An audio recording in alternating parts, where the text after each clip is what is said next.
Assalamualaikum warahmatullahi wabarakatuh. Perkenalkan, nama saya Rosiana. Pada hari ini saya akan menjelaskan mata kuliah alternatif penyelesaian sengketa bisnis syariah yang berjudul konsilasi. Baiklah, yang pertama, pengertian konsilasi.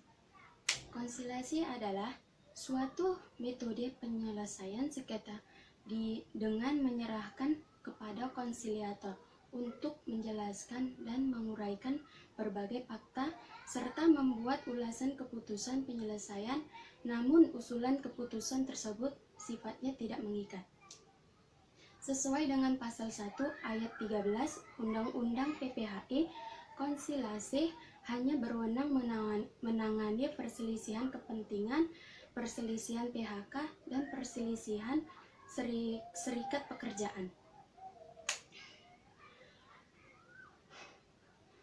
Dalam konsilasi diperlukan seorang penengah atau yang disebut juga konsiliator yang sifatnya tidak memihak. Konsiliator ini biasanya seorang lembaga atau sebuah negara yang disetujui semua pihak.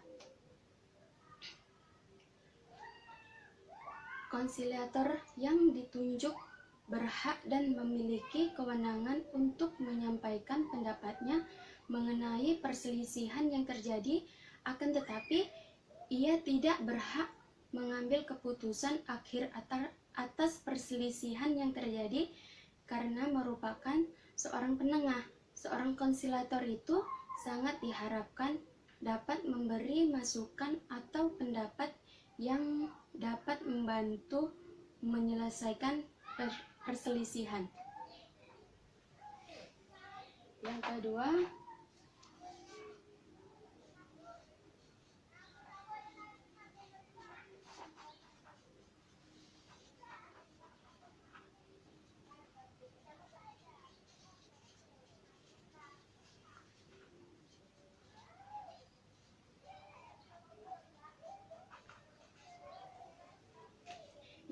itu peran, fungsi, dan tipologi konsiliator.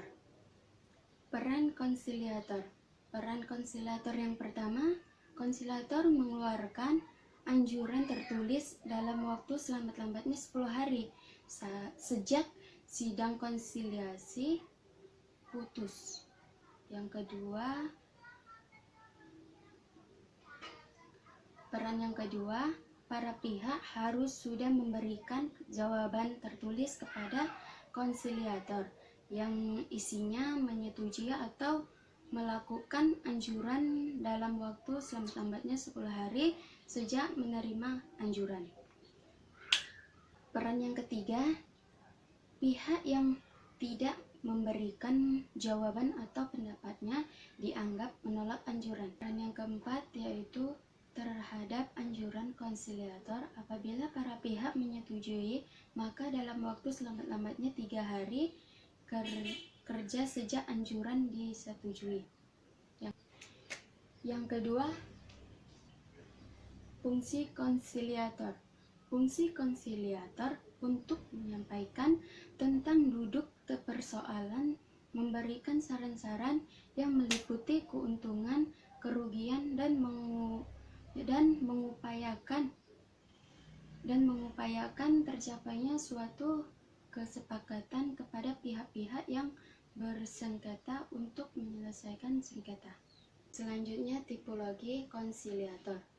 Tipologi konsiliator dalam hal tercapainya kesepakatan penyelesaian sengketa melalui konsiliasi, maka dibuat perjanjian bersama yang ditandatangani oleh pihak dan disaksikan oleh konsiliator, dan jika tidak tercapai kesepakatan penyelesaian melalui konsiliasi, maka konsiliator mengeluarkan anjuran tertulis harus sudah disampaikan kepada para pihak dalam waktu 10 hari.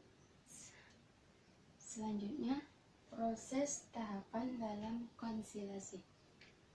Tahapan dalam proses konsilasi yang pertama itu para pihak yang berselisih menyerahkan perselisihan kepada para pihak ketiga atau konsilator yang disepakati.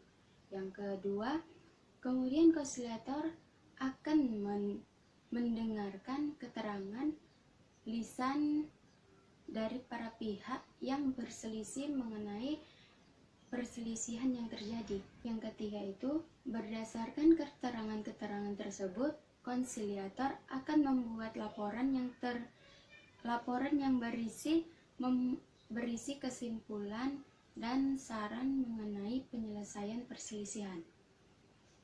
Baiklah, mungkin hanya ini yang dapat saya jelaskan. Lebih dan kurangnya saya mohon maaf. Semoga apa yang saya jelaskan dapat menambah wawasan kita. Dan saya akhiri, wabillahi taufik wal hidayah. Assalamualaikum warahmatullahi wabarakatuh.